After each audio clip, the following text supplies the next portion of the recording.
Hello and welcome back to the KCC channel. I'm Rob and I hope you are having a wonderful day today. Today we're jumping into some Tales from Tech Support. Please check out the KCC Discord linked in the description down below. There you can talk to me and a whole bunch of KCC fans who hang out there on a regular basis. I look forward to seeing you there. Our first story today comes to us from XAngel0228. I dressed down the commanding general. Let's jump right in. I recently returned to the IT world, and this story recently returned to my mind. We are having network issues here at work, so I decided to go ahead and jot this down. I know this is military heavy, but still concerning IT. This happened about 16 years ago when I was deployed to Eastern Europe with the Army. I was a member of the G6, basically military help desk. Despite my rank E4 specialist, I was one of the go-to people for tech problems. Cast. Me, at the time, a lowly specialist E4, but part of the head tech team, lost hopelessly in the pursuit of getting my E5 sergeant rank. My sergeant major E9, basically my big boss on the enlisted side of things. Commanding general, the boss of the entire mission. For you civilians out there, he was the equivalent of a CEO. Command sergeant major, my sergeant major's boss. He would be like a COO. Now for some military context. We had two networks, the NIPRNet non-classified and the SIPRNet classified. Then there was the top secret network. All of these were regulated by AR 25-2, which laid out very specific rules for all of these networks. One of which was, you do not, under any circumstances, have the NIPRNet and SIPRNet on the same computer. There are even rules for laying out the cabling, saying like you can't have NIPR and SIPR cables within a foot of each other. Now, as you can probably imagine, the majority of these people were up in age and really didn't know the ins and outs of technology, etc. Sergeant Major got it though. He told us that he was just a nerd and we lower enlisted, sergeants and below, were the geeks. And while he was trying to become a geek, he would trust us with the mission, and anything that we wanted to do, as long as we could justify it, he would take it to the brass, and keep the brass off our butts. So one day, Sergeant Major and I were walking and talking about some aspects of the mission, usual type stuff. We happened to walk past the commanding general's office, and we hear from inside, "Sergeant Major, OP, need to talk to you." So we look at each other and silently said to each other, "Now what?" So we dutifully walk into his office and lock up. Parade rest. "Yes, sir?" "Yeah, I was just wondering if it would be possible to have the NIPRNet and SIPRNet on my computer here. I don't want to have to go to another room to check the SIPRNet." My gut just flipped. I looked at the Sergeant Major. Sergeant Major said, "OP, you want to handle this?" I could only imagine the look on my face towards the Sergeant Major. He had totally thrown me under the bus or half-track. I looked at the commanding general and took a breath. "Sir, permission to speak freely?" "Of course, go ahead." I took a deep breath, say a very quick prayer, and look him dead in the eyes and said, "Sir, are you outside your damn mind?" Commanding general was taken aback. "Excuse me, Specialist OP?" "Sir, AR 25-2 clearly states that all NIPR and SIPR connections must be on different machines, and the SIPR computers go through a completely different imaging procedure than the NIPR computers do. More policies are put in place to prevent removable media, and other registry entries are put in place so that rogue software cannot be installed. But I tell you what, sir, if you want me to do that, fine. I will do it under protest. While I'm at it, I'll put in a third network card to where you can have the top secret network on this unit, so you won't have to go to the SCIF, the top secret squirrel building, to get your high-level briefs, and you won't be that far away from your coffee maker. And when all the alarms go off at the US Army Europe National Guard Bureau, DOD, don't come crying to me. Oh, you want me to run it to the Hooch barracks too?" Specialist: "Yes, sir. You've made your point. Both of you are dismissed." About face and walk out. Get out to the hallway, Sergeant Major grabs my shoulder and spins me around and glares me down. "Damn it, Specialist OP, you don't talk to a general that way." I had permission to speak freely, and I was just quoting regulation and pointing out how insane his idea was. I did nothing wrong. Sergeant Major just glares at me and eventually turns into a smile. "Good job," punches me on the shoulder. I have never sweated so many bullets. The next day, I get a call from the Command Sergeant Major telling me to get to his office immediately. Oh boy. So I snap to, head over to the Command Sergeant Major office, knock 3 times, custom. He says, "Get in here now." Uh-oh. I'm at parade rest. "Yes, Command Sergeant Major. Specialist OP, what in the hell did you tell the old man yesterday?" I knew the commanding general was out of the office because we enlisted only use that term behind his back. I know, wrong. "Command Sergeant Major, I just reminded Commanding General about the regulation regarding network protocols as described in Army Regulation 25-2. "I know the regulation, Specialist OP. "Yes, Command Sergeant Major." He got up from his desk and walked up right in front of me. I'm about 5'11", he is well over 6 feet, somewhat intimidating. "You know what problem I really have, Specialist OP?" "No, Command Sergeant Major." "I've been wanting to talk to him like that since the very beginning of the mission, and you got by with it. You know how bad that makes me look? I should bust you back to civilian." "I just did my job, Command Sergeant Major." "I know, and you're damn good at it." I was speechless. Command Sergeant Major started to smile and calm down, "And that's why I'm so happy you are on this mission with us." I was internally keeping my nerves in check. "I'm honored to be here, Command Sergeant Major." Command Sergeant Major slaps me on the shoulder. "At ease, OP. You did the right thing. Now, I do have an email problem." Internally eye-rolling and thinking, figures. I helped Command Sergeant Major out and returned to my desk. I was promoted to Sergeant a few weeks later. OP added a small edit on at the end of the story. It says, "I want everyone here who has said that I yelled at the general to know I did not. I used a stern voice, yes, but I did not yell at him. I put that text in bold just to emphasize my frustration with such a request, considering the security issues that we were already dealing with after the TOA, transfer of authority, that were left to us by the previous unit, and that request almost pushed me over the brink. While using sarcasm, I kept my composure and my voice at a respectful level. Also, I think that overall, my promotion was just a happy coincidence, and I am not saying that event had anything to do with it. I had done my time. I had earned my stripe, and it was just weird that it happened so close to that event. Just a weird coincidence." So what we're getting from this story is that in this case, asking permission to speak freely was really akin to, "Sir, permission to tell you what a complete and utter mess what you're suggesting would cause without you firing me." Or even, "Sir, permission to speak to you in a sarcastic, but ultimately illustrative and instructive manner." So we all know the thing about dressing for the job you want, but in the military, they kinda all dress the same. So in this instance, was it a case of just speaking for the job that you want? Because it seemed to me that OP was using that opportunity to put out a little bit of positional authority.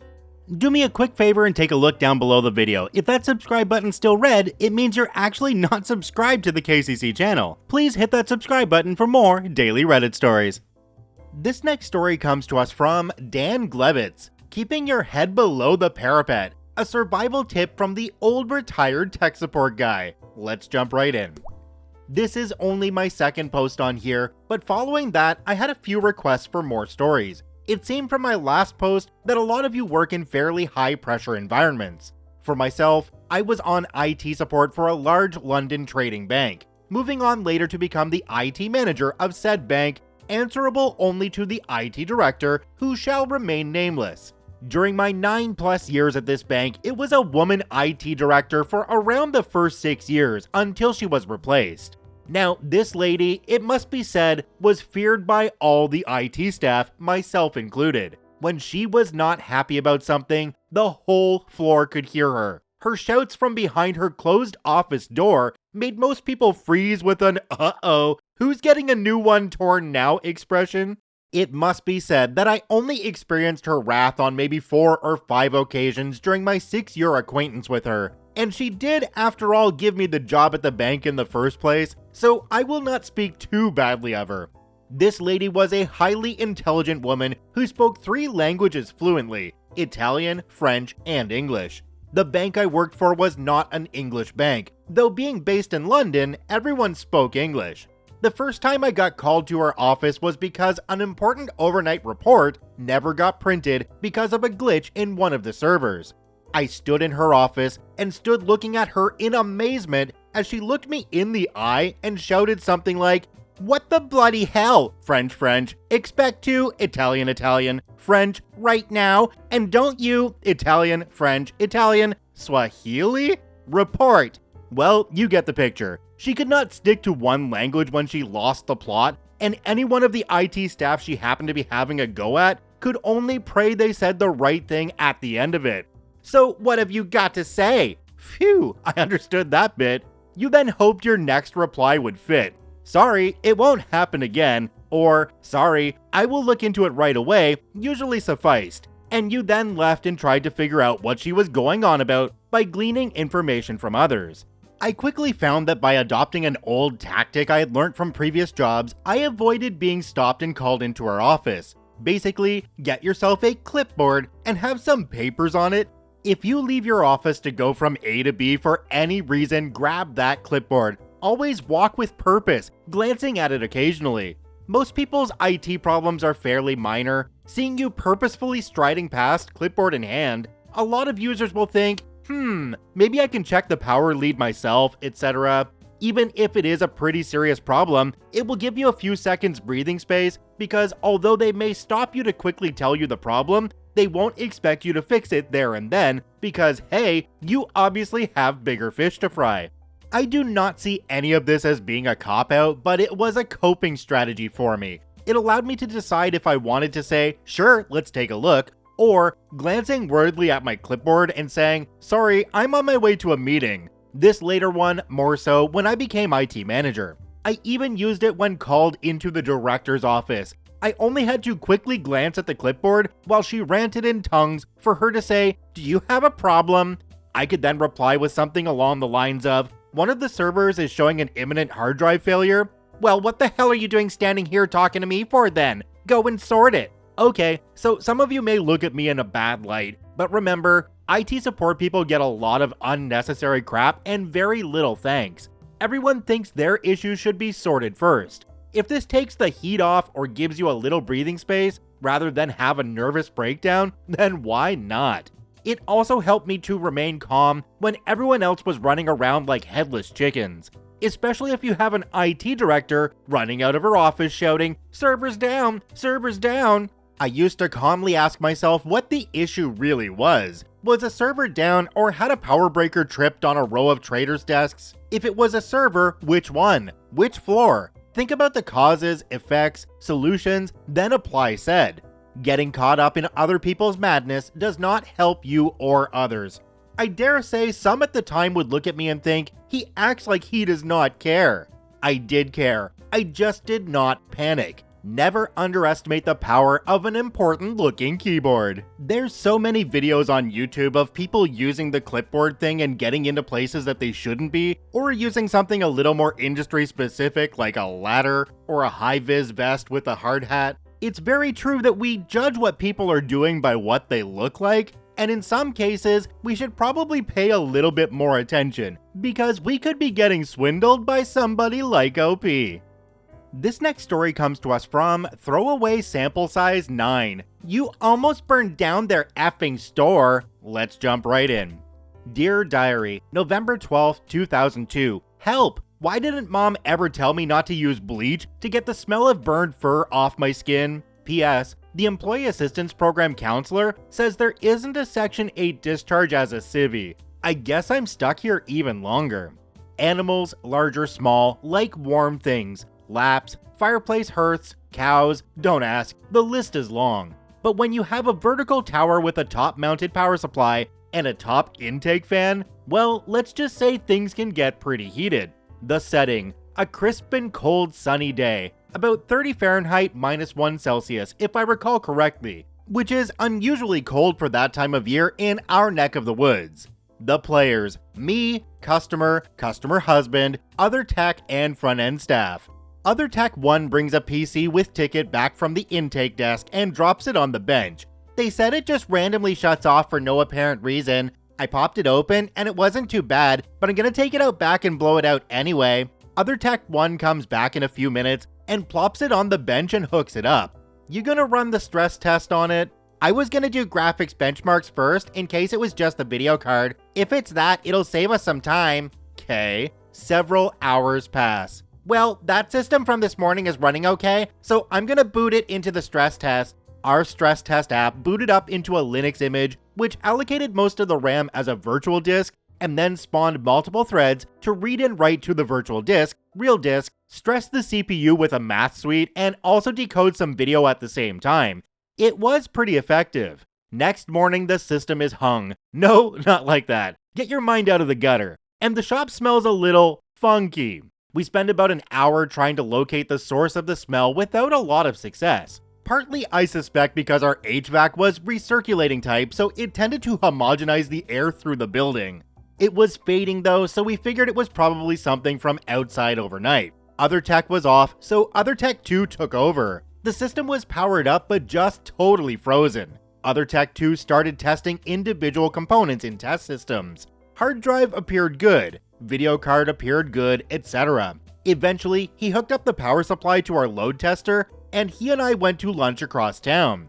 Cell phone ringing. You guys need to get back quick. Something's on fire in the shop. Well, that's not good. We arrived to find a fire crew, fire chief, and all the store staff standing around outside. No hoses going into the building or anything, so that's one positive, I guess.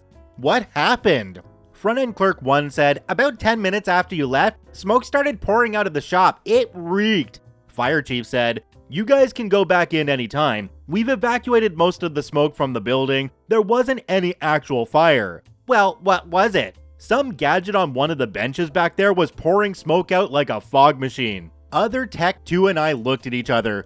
Gadget on one of the benches? We walk in and see smoke curling off the aforementioned power supply. And oh my gosh, it was nauseating. Burnt hair. Not the burnt electronic smell we expected. Clearly burnt hair. What the frack? We pulled the shop video up, and about 5 minutes after we left, Other Tech 3 went to the front. While they were there, the power supply started spewing a greasy grayish smoke.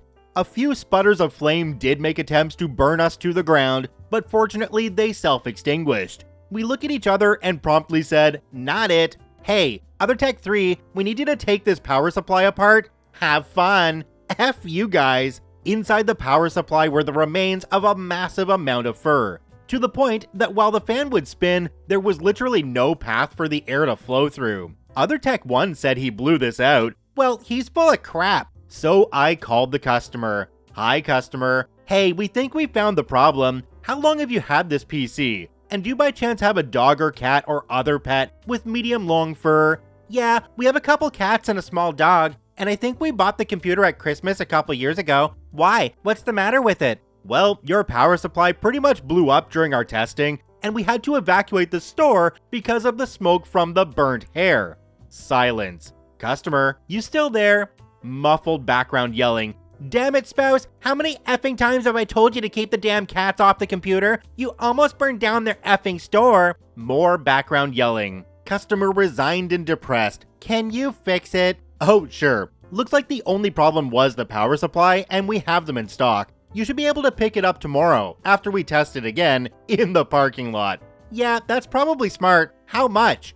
Me thinking rapidly. Probably about 3 hours of labor, $39 for the power supply, and 3 big bags of dry cat food plus tax.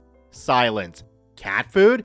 Yeah, you can run it over to the animal shelter as a donation. We'll list it on your bill. Epilogue. 6 months later, a customer came to the back to enter their password for me. Sniff, sniff. Customer said, do you smell burnt hair? Every day. Every bloody day. OP added a little bit onto the end. It's a really quick PS. It just says, I checked with the animal shelter a couple weeks later, and the customer actually did take some bags of cat food over to them for a donation. I want to preface my comments by saying that I absolutely love my wife, but she came to me with a cat, and I'm allergic to cats, and I don't like cat hair, and it's all over our house. Now, wifey and I have been together for about 14 years. That cat's now 16 years old. And I swear that little bugger is going to outlive me just out of spite. But what I'm getting at here is, yes, anybody who has a cat knows they love warm things. They'll try to lie down on the warm things. And it doesn't matter really how many times you tell them not to, they're gonna go back and lie down on those warm things when you're not looking. If you have animals in your house and a computer in a room that the animals are allowed in, make sure you clean it out on a regular basis, at least once a month, and if they shed a lot, I would do it even more often than that. Check out all 3 OPs linked in the description down below. I thank you for watching, I hope you have a wonderful day, and we'll see you tomorrow.